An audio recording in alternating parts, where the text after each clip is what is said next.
नमस्कार। मैं RJ Nilkanth radio Narad यानी 90.4 एफएम की तरफ से स्मार्ट एनजीओ के कार्यक्रम सेहत सही लाभकारी के अंतर्गत आज बहादुरपुर ग्राम सभा में आया हुआ हूं।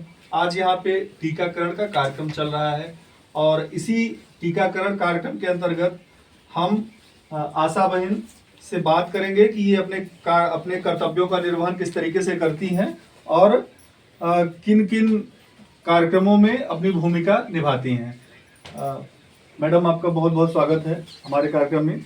ये बताइए कि जो गांव में ग्राम सभा में आशा का काम जो है स्वास्थ्य की जागरूकता बढ़ाने के लिए बहुत महत्वपूर्ण है, तो आप कैसे करती हैं?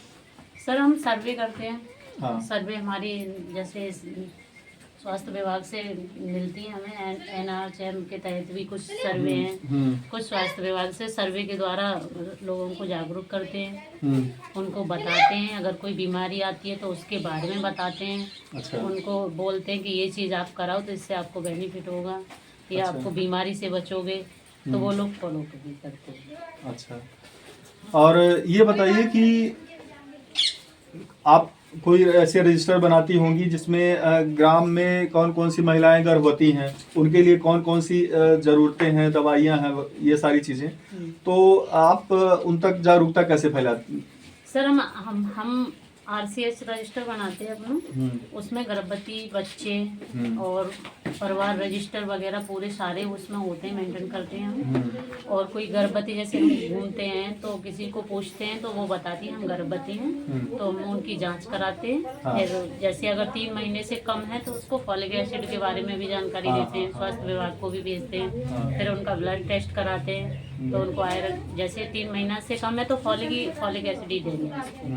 फिर आयरन कैल्शियम देते हैं उसको, होता है फिर उसको ऐसे करते हैं। अच्छा, अनीमिया से पीड़ित महिलाओं के लिए जो बच्चियां हैं उनके लिए क्या क्या काम करती हैं?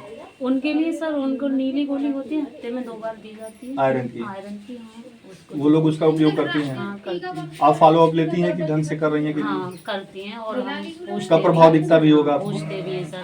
और बीच में जैसे लड़कियां किशोरी हैं उनके टीके भी लगवाते हैं सर। अच्छा अच्छा, किशोरियों को हाँ, ये किशोरियों को एनीमिया का टीका लगता है? हाँ, टीके जैसे टीटी वगैरह है उसका लगवा देते हैं, उसको इन्फेक्शन ना हो तो हाँ। उसको वो लगवाते हैं। और जैसे आप तीनों लोगों की भूमिका, जैसे आप आशा बहन है, आप एनएम दीदी हैं, आप आंगनबाड़ी का, आप तीनों लोगों की एक सहयोगी भूमिका है कि आप अगर साथ में काम करेंगी तभी काम बेहतर हो पाता है। तो तरीके से आप लोग सहयोग अच्छे से हो पाता है? हाँ, हम एक साथ ही सहयोग करके करते हैं, तीनों लोग एक साथ में। और नहीं आता है तो एक दूसरे से आपका बहुत बहुत धन्यवाद, आपने अपना समय दिया।